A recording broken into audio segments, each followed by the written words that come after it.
आज से हम हिस्ट्री का मध्यकालीन भारत को रीडिंग करेंगे। भारत पर मुस्लिम आक्रमण। भारत पर मुस्लिम आक्रमण, अरब मुस्लिम आक्रमण और तुर्की मुस्लिम आक्रमण। अरब मुस्लिम आक्रमण मोहम्मद बिन कासिम एंड तुर्की मुस्लिम आक्रमण मोहम्मद गजनवी, मोहम्मद गौरी और दिल्ली सल्तनत। भारत पर अरब मुस्लिम आक्रमण। भारत पर पहला सफल आक्रमण करने वाला अरब का मुस्लिम शासक मोहम्मद बिन कासिम था। इसने 712 ईस्वी में सिंध के राजा दाहिर को पराजित कर दिया। राजा दाहिर चच का वंशज था। उस समय सिंध की राजधानी ब्राह्मणबाद आरोही थी।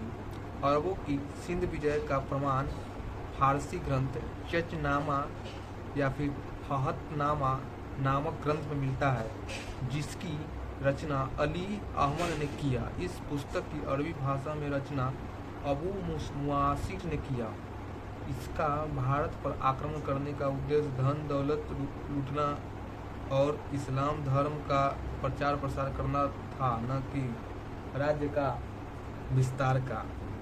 मोहम्मद बिन कासिम ने 713 ईस्वी में मुल्तान को जीत लिया और यहाँ से उसे इतना अधिक सोने का भंडार मिला कि मुल्तान को इतिहास में स्वर्ण नगरी कहा जाने लगा।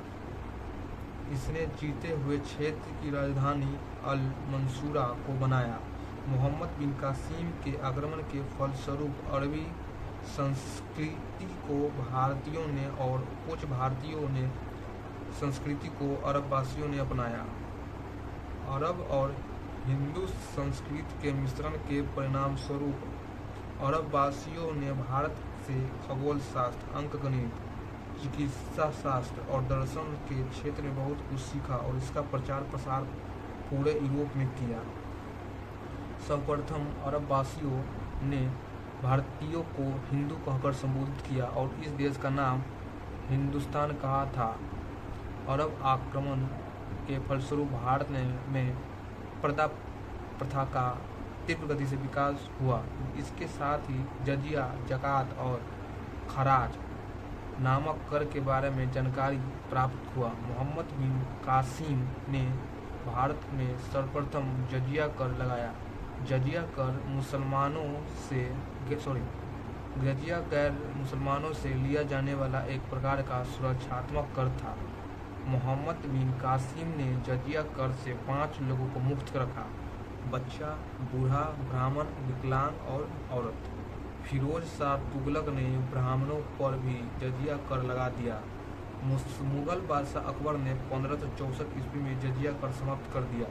औरंगजेब ने 1479 ईस्वी में पुनः जजिया कर लगा दिया। एकमात्र मुगल बादशाह औरंगजेब थे जिसने अंग्रेजों से भी जजिया कर वसूला।